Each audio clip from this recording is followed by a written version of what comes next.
I spent years trying to understand what separates people like me from the millions who still support Trump. How can some of us recognize so clearly what he's doing, while 60 million Americans remain enchanted under his spell?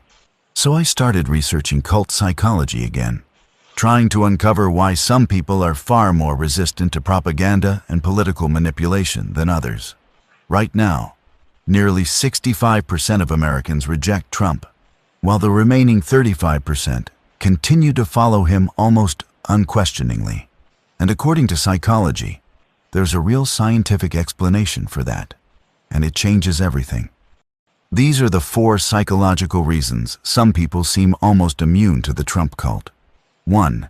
Education and exposure.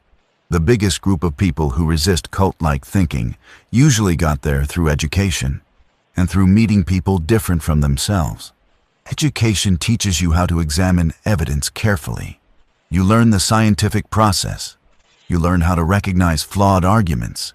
And you learn from professionals how to solve problems using facts, data, science, and research studies. You also learn that being wrong is not something to fear if you don't prepare enough for an examination. Sometimes you fail a test or make mistakes. But failure is part of learning, growing, and figuring things out. And that's where the real divide between critical thinking and blind loyalty begins. Being willing to admit you were wrong is actually a sign of confidence, not weakness. Education also teaches you to respect people who are highly trained in their fields, because they're often the ones who showed you how real problem-solving works. But education by itself still isn't enough. You also need real exposure to people who are different from you. Different races, different religions, different cultures, different life experiences. Back in 1954, psychologist Gordon Allport introduced a theory that later became one of the most researched ideas in social science. He called it intergroup contact theory. The basic idea was simple. When people have genuine relationships with people who are different from them, prejudice becomes harder to maintain. If you personally know people from different backgrounds, it becomes much more difficult to see them as less human. But when your entire world is made up of people who think and look exactly like you, it becomes easier to believe outsiders are dangerous or the enemy. Once you truly connect with different kinds of people, that kind of dehumanization starts to fall apart. And the next reason people resist propaganda might be even more important. This idea has been backed up by more than 515 studies across 38 different countries, involving over 250,000 participants. One reason education matters so much is because schools and universities expose you to people who are completely different from you. You learn how to understand multiple viewpoints at the same time. Complicated problems rarely have simple solutions. So when Trump comes along, claiming immigrants are destroying the country or saying only he can save America, those warning signs become obvious lies immediately. In school, you partnered with these people on assignments, played on teams with them, shared meals with them, and spent years around them.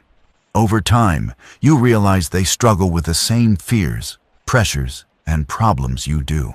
They may come from different cultures, religions, or backgrounds, but at the end of the day, they're still human beings, just trying to survive and build a life like everyone else. That's why the fear-based messaging stops working on you, and why people like Trump become much easier to see through the lies and reject him outrightly. But education and exposure still aren't the biggest factor of all. 2. A strong moral foundation shaped by healthy families. Many people who resist cult-like thinking grew up in homes where values were genuinely practiced, not just preached. Not fake morality or performative religion, but real empathy, compassion, honesty, and decency. Their parents didn't just teach them about kindness. They demonstrated it through their actions every day. Research into childhood moral development shows that kids raised with warmth, stability, and emotional support often develop a deeply rooted sense of right and wrong.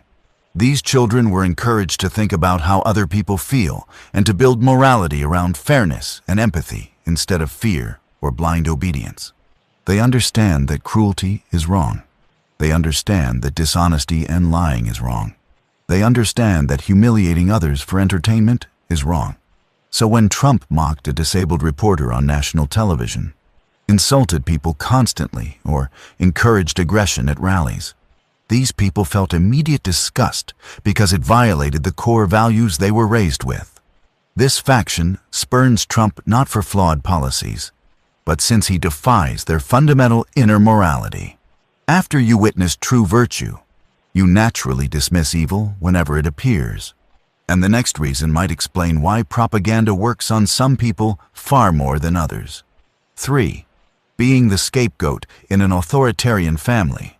A lot of black sheep people who become resistant to cult-like behavior recognize it because they've already lived through it before.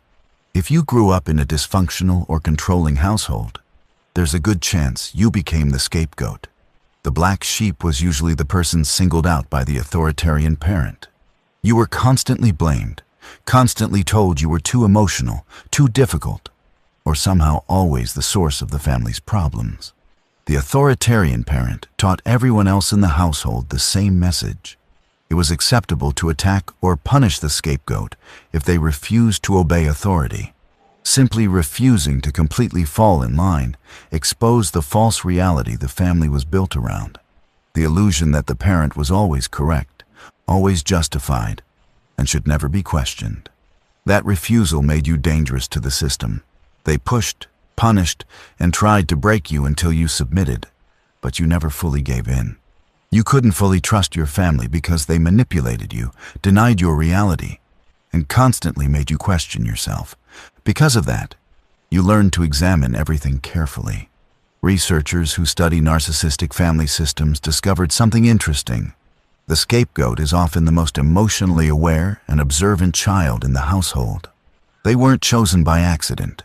They became targets because their empathy, curiosity, and willingness to question authority threatened the controlling parent's power. Over time, they developed a powerful survival instinct to protect themselves. Psychologists refer to this as hypervigilance. Their mind is always alert, constantly watching for manipulation, control, or emotional danger. So when Trump entered the picture, you didn't just see a politician. You recognized the same patterns you grew up around in an abusive authoritarian parent. The manipulation, the cruelty, the obsession with loyalty, it all felt painfully familiar. But the other family members often saw things differently. The siblings who learned to obey were taught that compliance was the safest way to survive. Ever since then, they've been searching for another authority figure to follow. To them, Trump represents strength and control, not abuse. They enjoy seeing other people pressured into obedience because, for the first time, they feel like they're on the side enforcing the obedience.